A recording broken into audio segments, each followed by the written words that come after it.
सेना का जम्मू कश्मीर प्लान, पत्थर चलाओगे तो गोली खाओगे, आतंक का साथ नहीं करेंगे बर्दाश्त। एनकाउंटर के दौरान हुई थी पत्थरबाजी, एनकाउंटर में मेजर और 3 जवान शहीद।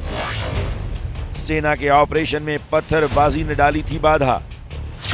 सेना प्रमुख का ऐलान, आतंकियों का दोस्त देश का दुश्मन, पत्थर चलाओगे तो गोली खाओगे। और अब बात सेना प्रमुख के कड़े संदेश की। कश्मीर में अगर पत्थर चलाओगे तो गोली खाओगे। 2 दिन पहले जम्मू कश्मीर में आतंकियों के साथ एनकाउंटर में शहीद जवानों को श्रद्धांजलि देने के बाद सेना प्रमुख ने कड़ी चेतावनी देते हुए कहा कि कश्मीर में जो स्थानीय लोग आतंकियों का साथ दे रहे हैं, उनके साथ सख्ती से निपटा जाएगा।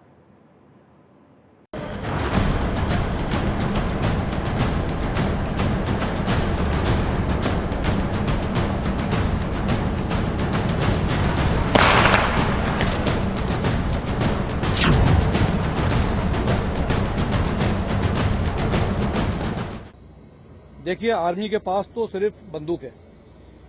हमारी कोशिश यही रहेगी कि हम नम्रता के साथ उनके साथ पेश आएं, लेकिन अगर हमारी तरफ हमारे ऑपरेशन में वो बाधा बनेंगे और इससे अगर हमारे जवानों को नुकसान पहुंचेगा तो हम लोग जरूर अपने पास जो हथियार हैं उसका इस्तेमाल करने से नहीं हिचकिचाएंगे। सेना अध्यक्ष की ये कड़ी चेतावनी जम्मू कश्मीर में उन लोगों के लिए है जो आतंकियों के खिलाफ सुरक्षा बलों के ऑपरेशन में बाधा डालते हैं।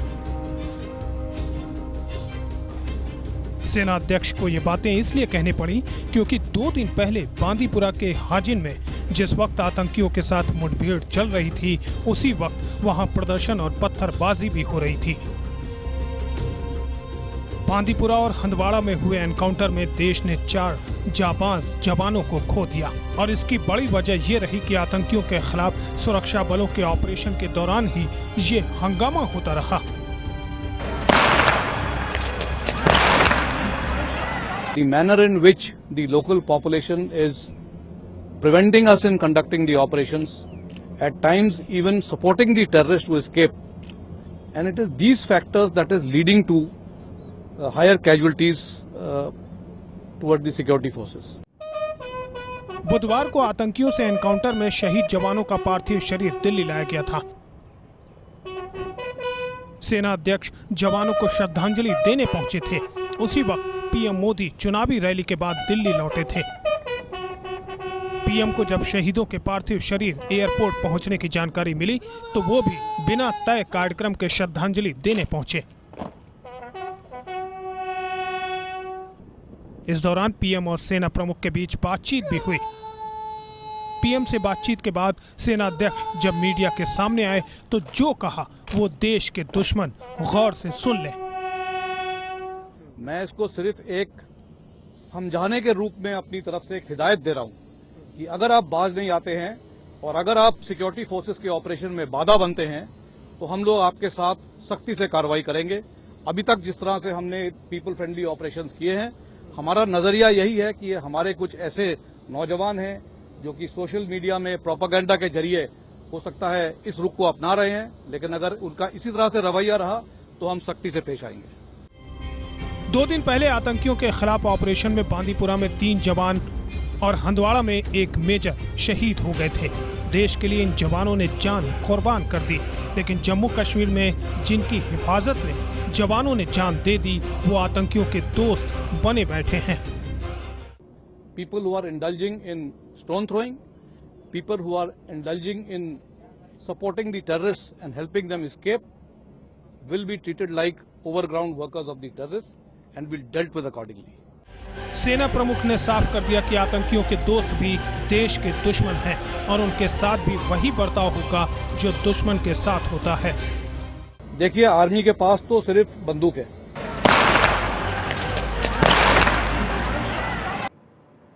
तो जाहिर तौर पर यह कड़ा संदेश सेना प्रमुख का उन लोगों के लिए है जो सेना के काम में बाधा डालते हैं। आतंकियों के हमदर्दों की पत्थरबाजी की वजह से सेना के घायल मेजर संदीप दहिया को बेस हॉस्पिटल पहुंचने में देरी हुई और नतीजा ये हुआ कि उन्हें बचाया नहीं जा सका। संदीप घर की इकलौती संतान थे, उनकी 2.5 साल की बेटी है।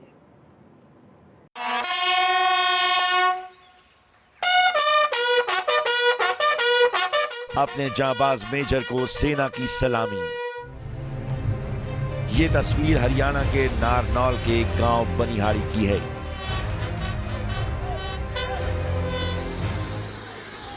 सेना के विशेष हेलीकॉप्टर से शहीद मेजर सतीश दहिया का पार्थिव शरीर पहुंचा तो आसपास के कई गांव के लोग एक बहादुर के अंतिम दर्शन के लिए उमड़ पड़े।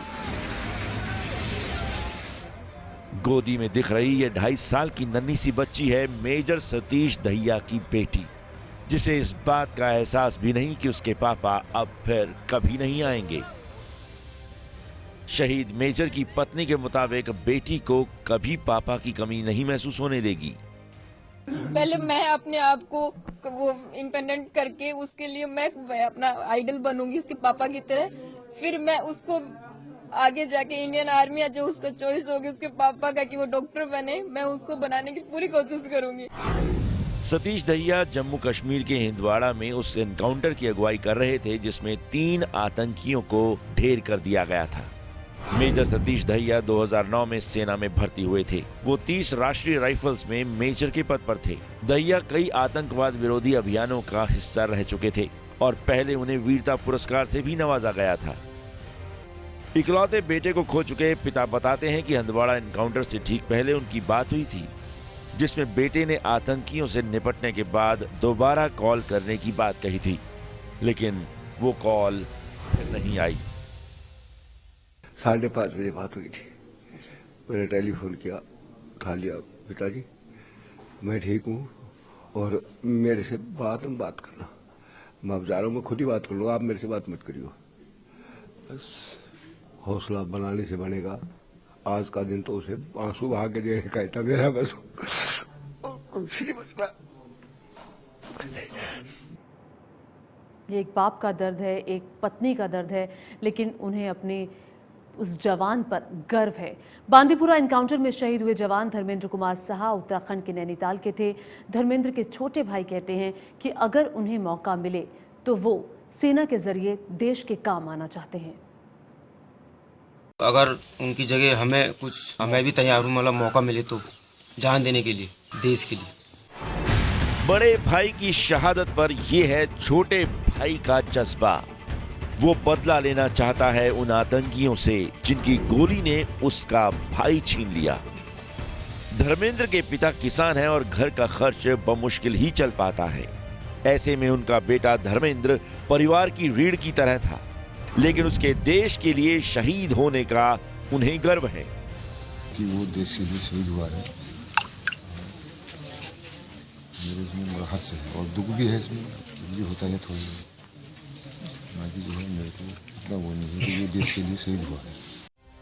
नैनीताल के काला ढूंगी इलाके में हर किसी की जबान पर जवान धर्मेंद्र कुमार शाह की बहादुरी की शहादत की चर्चा है। धर्मेंद्र कुमार शाह 2012 में सेना में भर्ती हुए थे। वो सेना में पैराट्रूपर के पद पर तैनात थे। बांदीपुरा में आतंकियों से मुठभेड़ के दौरान शहीद हुए।